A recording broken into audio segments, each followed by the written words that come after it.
होगा। करदम जी महाराज कह रहे हैं, हे अखिल सत्वरासे, आपका दर्शन जो योगियों के लिए परम दुर्लभ है, किंतु प्रभु आपने हमें आज दर्शन सहज में ही प्राप्त करा दिया।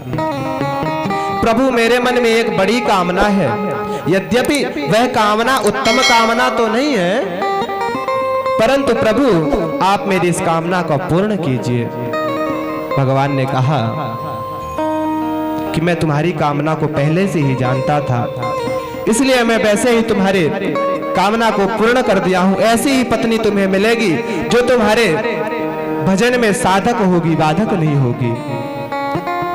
आज से ठीक परसों मनु शतरूपा अपनी पुत्री देवहूति को लेकर तुम्हारे पास आएंगे। तुम उनको स्वीकार कर लेना, उनके साथ विवाह कर लेना। तब मैं तुम्हारे पुत्र के रूप में, कपिल के रूप में प्रकट होऊंगा और सांख्यायन शास्त्र का विस्तार करूंगा। करदम जी भगवान की आज्ञा को स्वीकार किए हैं और निष्काम भाव से द्रवित होकर महाराज भगवान का भजन करते हुए अपनी कुटिया में आए हैं। आगे भगवान की आज्ञा को उन्होंने स्वीकार किया। तब तीसरे दिन भगवान की प्रेरणा से मनु शतरूपा देवहूति मैया को लेकर वहां पर पहुंचे हैं। इधर जब भगवान इन्हें छोड़कर गए थे करदम जी महाराज को, तो इनके नेत्रों से 2 अश्रु निकले थे, जिससे महाराज बिंदु सरोवर हुआ है। इधर जब माता शतरूपा और मनु जी महाराज आए हैं देवहूति मैया को लेकर, इन्होंने तीनों के लिए आसन बिछाया, परंतु मनु और शतरूपा तो आसन में बैठ गए, परंतु देवहूति मैया ने विचार किया कि मेरे होने वाले पति हैं और ये तो शोभा नहीं देता कि पति आसन दे और पत्नी बैठे, ये तो शोभा देता नहीं, ये तो मर्यादा के विरुद्ध है। परंतु और पति ने मुझे आसन दिया है और यदि मैं आसन में नहीं बैठती हूँ जो भी पति की मर्यादा का उल्लंघन होगा, अवज्ञा होगी, इसलिए किया तो किया क्या जाए। तब देवहूति मैया ने विचार किया और जो करदम जी ने आसन दिया था उस पर तो महाराज हाथ रख ली और स्वयं जमीन पर बैठ गई। तब देवहूति मैया के ऐसे सौशील को देखकर महाराज करदम जी बड़े प्रसन्न हो गए और विवाह करना स्वीकार किए। तब मनु शतरूपा देवहूति मैया का कन्यादान इनके हाथ में किया और अपने राज्य चले गए। अब इनका विवाह हुआ तो विवाह के दूसरे दिन महाराज फिर से ये समाधि में बैठ गए। देवहूति मैया ने इनकी सेवा करना प्रारंभ कर दी। करदम जी महाराज 10,000 वर्षों तक समाधि में लगे रहे और जब इनकी समाधि टूटी तो अपने सामने एक स्त्री को देखे तो बोले, देवी आप कौन हैं? क्योंकि इनका जो रूप था वो व्रत आदि कारण एकदम विकृत हो गया था। इन्होंने पूछा, देवी आप कौन हैं? इन्होंने बताया, स्वामी मुझे आप नहीं पहचाने? अरे आज से 10,000 वर्ष पूर्व मेरे माता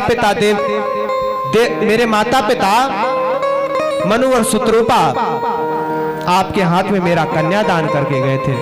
अरे मैं तो आपकी अर्धांगिनी देवहूति हूं। तब जब इन्होंने ऐसा बताया तब करदम जी महाराज को स्मरण आ गया, देवहूति मैया को पहचान गए। तब देवहूति मैया ने कहा कि तुष्टो हमद्य तव मान विमान दाया शुश्रूषया परमया परया च भक्त्या यो देहि नामयमति वसुः स्वदेहो नावेक्षितः समुचितः क्षपितुं वदर्थे। करदम जी कह रहे हैं, मनुपुत्री तुम्हारी भक्ति सेवा से मैं बड़ा प्रसन्न हुआ हूं, क्योंकि तुमने अपने शरीर का ख्याल ना करते हुए मेरी सेवा करी है। यद्यपि संसार में लोगों को अपना शरीर बड़ा प्रिय होता है, महाराज कोई अपने शरीर को कष्ट देना नहीं चाहता, परंतु देवी तुमने अपने शरीर का ध्यान ना करते हुए, ख्याल ना करते हुए मेरी सेवा करी है, इसलिए आज मैं तुम्हारी सेवा से बड़ा प्रसन्न हुआ हूं। मांगो मुझसे क्या वरदान मांगना चाहती हो। देवहूति मैया ने कहा, प्रभु स्वामी आपने ही बताया था कि भगवान स्वयं बोलकर गए हैं कि मैं आपके पुत्र के रूप में अवतीर्ण होऊंगा। तब देवहूति मैया के विचारों को करदम जी महाराज समझ गए और महाराज उसी समय बिंदु सरोवर से 16 वर्ष की नई नई कन्याएं प्रकट हुई और बोले जाकर के देवहूति मैया को बिंदु सरोवर में स्नान कराई और स्नान करके जब बिंदु सरोवर से मैया बाहर निकली तो दिव्य 16 वर्ष की तरुणी स्त्री हो गई। उसी समय करदम जी महाराज ने दिव्य कामक नामक विमान प्रकट किए। उस कामक नामक विमान पर आरूढ़ होकर महाराज दोनों हजारों वर्षों तक विहार किए। इसके बाद इनकी 9 कन्याएं हुई हैं। 9 कन्याएं उत्पन्न होने के बाद करदम जी बोले, देवी अब तो मैं जाऊं भगवान का भजन करने के लिए। देवहूति मैया बोले, स्वामी पुत्रियां तो उत्पन्न हो गई हैं, परंतु इन पुत्रियों का विवाह कैसे होगा यदि आप चले जाएंगे, और यदि मान लो इनका विवाह हो भी गया तो यह तो सब अपने अपने घर चली जाएंगी, मैं तो अकेली रह जाऊंगी। और प्रभु आपने बताया था कि हमारे घर पर भगवान स्वयं कलावतार से अवतीर्ण होंगे। तब महाराज ये समझ गए और फिर कुछ वर्षों तक रुके हैं। इसके बाद महाराज देवहूति के गर्भ से करदम जी के द्वारा साक्षात कलावतार भगवान कपिल देव के रूप में प्रकट हुए। बोले कपिल भगवान की जय हो। अब कपिल भगवान का दर्शन करने के लिए महाराज ब्रह्मा आदि सभी देवता आए। ब्रह्मा जी अपने साथ 9 ऋषियों को लेकर आए थे। आकर सबने ब्रह्मा जी को महाराज प्रणाम किया। सबने मनु शत्रुपा ने भी ब्रह्मा जी को प्रणाम किया। तत्पश्चात ब्रह्मा जी ने कहा कि हे आप एक काम करिए, आपकी जो 9 कन्याएं हैं उनका विवाह मेरे साथ ये जो 9 ऋषि आए हैं उनके साथ कर दीजिए। तब देवहूति मैया और करदम जी महाराज इस बात को स्वीकार कर लिए और इन 9 कन्याओं का विवाह 9 ऋषियों के साथ हुआ है। मरीचय कलाम प्रादात अनुसुईया मथात्रये श्रद्धा म्यंगिरसो यच्चा पुलहस्त्य हविर्बुभुम पुलहाय गतिम युक्तां कृतवे चक्रियां गतिम ख्यातिम च भृगवे अच्छा तिष्ठत्याम्यरुन्धति। महाराज करदम जी का विवाह करदम जी महाराज ने कला जी का विवाह मरीचि जी के साथ किया। अनुसुईया जी का विवाह अत्रि जी के साथ किया। श्रद्धा जी का विवाह अंगिरा जी के साथ हुआ। हविर्भुव का पुलह जी के साथ, महाराज गति जी का पुलह जी के साथ, क्रिया जी का क्रतु के साथ, ख्याति जी का भृगु जी के साथ, अरुंधति का विवाह वशिष्ठ जी के साथ हुआ है और शांति जी का विवाह अथर्वण जी के साथ हुआ है। इस प्रकार महाराज 9 कन्याओं का विवाह करदम जी महाराज ने 9 ऋषियों के साथ किया। तब इसके बाद करदम जी महाराज कपिल भगवान से आज्ञा लेकर के वन की ओर गए हैं भजन करने के लिए। अब इधर कपिल भगवान एक दिन बिंदु सरोवर के किनारे बैठकर महाराज चिंतन कर रहे थे। उसी समय देवहूति मैया आ गई और देवहूति मैया ने कपिल भगवान से कहा कि पुत्र निर्विण्णाम नितराम भूमन न सदिन्द्रिय तरसणात् येन संभाव्यमानेन प्रपन्नान्धं तमः प्रभु। देवहूति मैया कह रही है कि प्रभु मैं इन इंद्रियों की पूर्ति करते करते थक चुकी हूँ, परंतु ये इंद्रियां ऐसी है कि इनकी पूर्ति होती नहीं है। एक कार्य खत्म होता है, एक इच्छा पूर्ण होती कि दूसरी इच्छा स्वतः ही जागृत हो जाती है। महाराज कान कहते हैं अच्छा सुनो, जीभ कहती है अच्छा खाओ। ये जो इंद्रियां हैं इनकी कभी इच्छा पूर्ण नहीं हो रही है। परंतु यत् स्वागता हम शरणम शरणम स्ववृत्त संसार तरो कुठारम जिघांसया हम प्रकृते पुरुषस्य नमामि सद्धर्म वेदाम वरिष्ठम।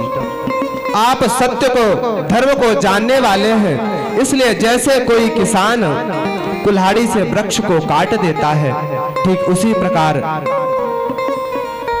आप मेरे इस माया रूपी वृक्ष को, मोह रूपी वृक्ष को काट दीजिए।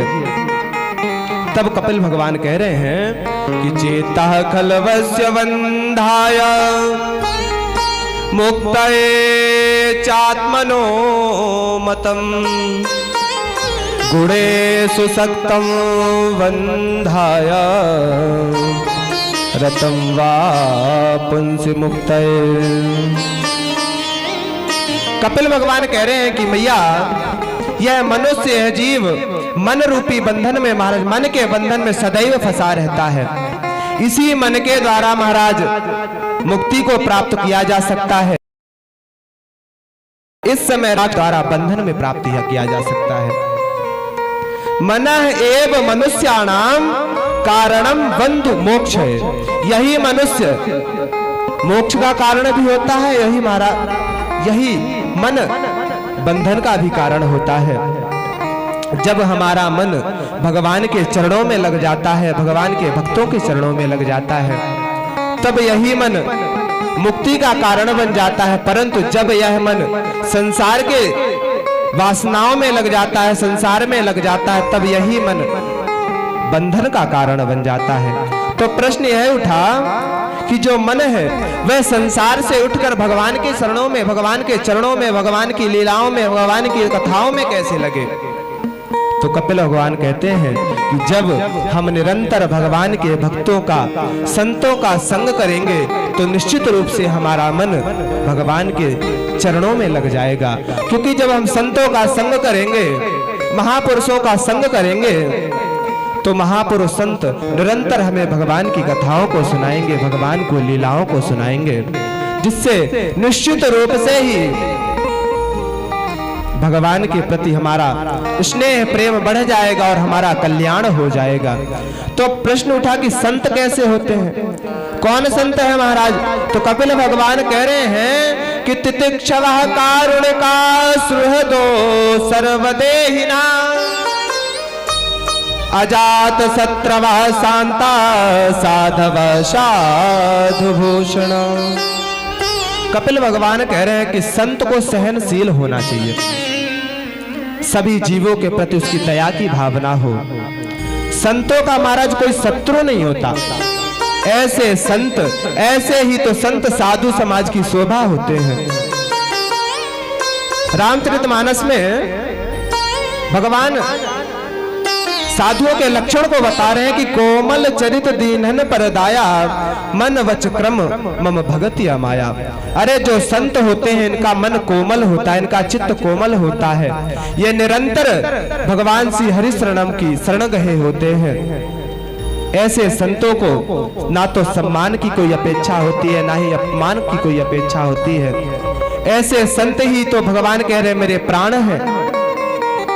अरे ऐसे संतों का संग कर लेने से, ऐसे गुरुओं की संग कर लेने से महाराज अवश्य ही भगवान हमारे हृदय में अवरुद्ध हो जाते हैं।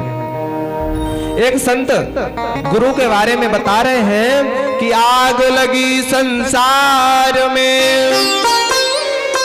झर झर करत अंगार, और संत न होते जगत में तो जल मर तो संसार। ये संतों के कारण ही तो आज ये पृथ्वी टिकी हुई है। यदि गुरु ना होते, या गुरु ना होते तो महाराज इस संसार क्या क्या क्या होता? गुरु के द्वारा ही तो यह मानव सृष्टि चल रही है। गुरु वही जो विपिन बसावे गुरु वही जो संत सिवावे, गुरु वही जो राम मिलावे, इन करनी बिनु गुरु ना कहावे। गुरु महाराज वही होता है जो भगवान के प्रति हमारी श्रद्धा करा दे, भगवान के प्रति हमारी रति भक्ति करवा दे। तो आइए एक भजन के माध्यम से श्री गुरुदेव भगवान को अपने अपने ध्यान करते हैं, क्योंकि जब तक गुरु का आश्रय नहीं मिलेगा तब तक महाराज इस संसार में हम भगवान को प्राप्त नहीं करा सकते, भगवान को प्राप्त नहीं कर सकते। भगवान को प्राप्त कराने वाले तो मात्र एक गुरुदेव ही हैं। बोले सतगुरुदेव भगवान की और संतन के संग लाग रे तेरी अच्छी बनेगी, संतन के संग लाग रे तेरी अच्छी बनेगी, संतन के संग लाग रे तेरी अच्छी बनेगी, अच्छी बनेगी तेरी बिगड़ी बनेगी, अच्छी बनेगी तेरी बिगड़ी बनेगी, अच्छी बनेगी तेरी बिगड़ी बनेगी, अच्छी बनेगी तेरी बिगड़ी बनेगी। संतन के संग लाग रे तेरी अच्छी बनेगी, संतन के संग लाग रे तेरी अच्छी बनेगी, संतन के संग लाग रे तेरी अच्छी बनेगी, संतन के संग लाग रे तेरी अच्छी बनेगी। बोले सतगुरुदेव भगवान की जय हो।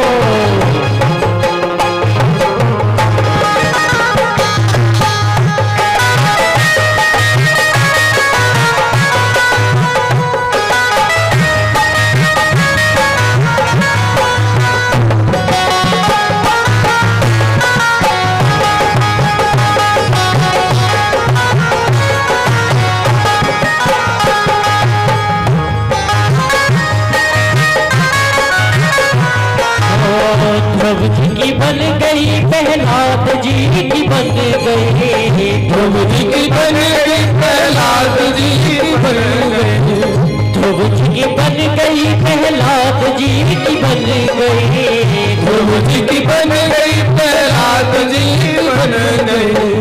हरि सुमिरन में लाग रे, हरि सुमिरन में लाग रे तेरे अच्छी बनेगी, संतन के संग लाग रे तेरी अच्छी बनेगी, संतन के संग लाग रे तेरी अच्छी बनेगी।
मिट जाए उनके दाग रे, तेरी अच्छी बनेगी सल्तन के संग लाग रे, तेरी अच्छी बनेगी गुरुजन के संग लाग रे, तेरी अच्छी बनेगी गुरुजन के संग लाग रे, तेरी अच्छी बनेगी।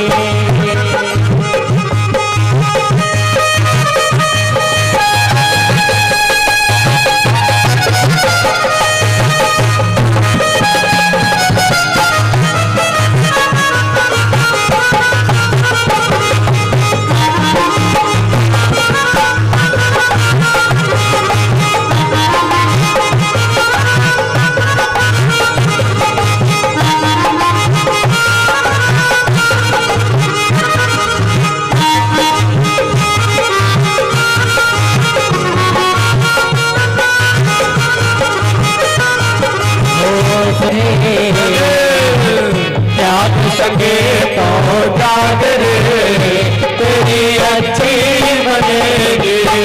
संतन के संग लाग रे, तेरी अच्छी बनेगी। संतन के संग लाग रे, तेरी अच्छी बनेगी। संतन के संग लाग रे, तेरी अच्छी बनेगी। संतन के संग लाग रे, तेरी अच्छी बनेगी। संतन के संग लाग रे, तेरी अच्छी बनेगी। बोले सतगुरुदेव भगवान की जय हो। तो आज जो हम सबको यह शुभ पुण्य सौभाग्य मिला है कि हम सब यहाँ पर श्रीमद् भागवत कथा श्रवण कर रहे हैं, तो मात्र यह गुरुदेव की कृपा से ही तो संभव हुआ है। तो ऐसे ऐसे सुखदेव जी महाराज गुरुदेव भगवान का स्मरण कर रहे हैं। तत्पश्चात सतान प्रसंगान मम वीर संविदो भवन्ति पार्ष्णे प्रपदे रसातलम। जब हम ऐसे संतों का, ऐसे महापुरुषों का संग करेंगे, कथा को श्रवण करेंगे, तो निश्चित ही हमारे हृदय के जितने भी क्लेश इत्यादि होंगे महाराज सब नष्ट हो जाएंगे और हमें भगवान के चरणों में रति प्रति श्रद्धा प्राप्त हो जाएगी। और भगवान के प्रति हमारी श्रद्धा हो जाएगी तो संसार के जितने भी भोग हैं सब महाराज तुच्छ लगने लग जाएंगे। क्योंकि जो भगवान का भक्त होता है ना, वह कहता है अर्थ न धर्म न काम रुचि गति न चाहो निर्वाण, जन्म जन्म मुनि राम पद यही वरदान नान। जो भगवान का भक्त बन जाता है वो भगवान के द्वारा प्रदान की गई हुई जो 4 प्रकार की मुक्तियां हैं वह उन्हें भी लेना स्वीकार नहीं करता। वो तो केवल कहता है कि हर जन्म में मुझे बस भगवान राम के चरणों के प्रति मेरा श्रद्धा भाव प्रेम बना रहे, पर मेरे जीवन का यही सबसे अच्छा आशीर्वाद हो। महाराज अत्रैव नरका स्वर्गा इति माता प्रचक्षते।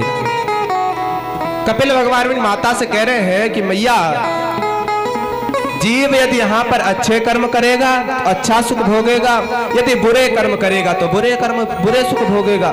क्योंकि अत्रैव नरका स्वर्गा इति माता प्रचक्षते। मैया, स्वर्ग और नरक यही है। यदि कोई विचार करे कि यहाँ पर तुम गलत कार्य करेंगे तो सुख तो भोगेंगे ही, ऊपर किसने देखा है, ऊपर जो होगा तो होगा। तो महाराज कपिल भगवान आज इसी बात को बता रहे हैं कि यदि हम यहाँ पर अधर्म करेंगे तो महाराज यहीं पर उसका हमें फल मिल जाएगा। अच्छे कार्य करेंगे, भगवान के संतों का संग करेंगे, भजन करेंगे तो महाराज यहीं पर हमें सुख मिलेगा। आगे कपिल भगवान जीव की दशा के बारे में बता रहे हैं कि जिस मल मूत्र का हम लोग यहाँ पर इतनी ज्यादा घृणा करते हैं, गर्भ में उसी मल मूत्र में महाराज ये गर्भ रहता है, ये व्यक्ति रहता है, इंसान रहता है, वहीं पर इसे उसी मलमूत्र का महाराज तकिया प्राप्त होता है। जब माँ कुछ कसाया अम्ल खा लेती है, खट्टा पदार्थ खा लेती है, तो उसका ही रस जीव को प्राप्त होता है। महाराज जो कुछ भी खाती है माँ, उसका रस जब जीव को प्राप्त होता है, और माँ जब अम्ल खट्टा कसाया पा लेती है ना, तो उस जीव को बड़ा कष्ट होता है। वह रुदन करता है, भगवान को ध्यान करता है कि हे भगवान, बस एक बार मुझे इस गर्भ से बाहर निकाल दो, एक बार आप मुझे इस नर्क से बाहर निकाल दो, और मैं बाहर आते ही आपका भजन करूंगा, और ऐसा भजन करूंगा कि मुझे दोबारा किसी के गर्भ में ना जाना पड़े। परंतु होता इसका उल्टा है। गर्भ से जैसे ही जीव बाहर आता है तो उसे भगवान की माया घेर लेती है, और वह जितना कुछ भी वो गर्भ में प्रतिज्ञा के लिए रहता है, बड़ी बड़ी प्रतिज्ञाएं करता है, सब भूल जाता है।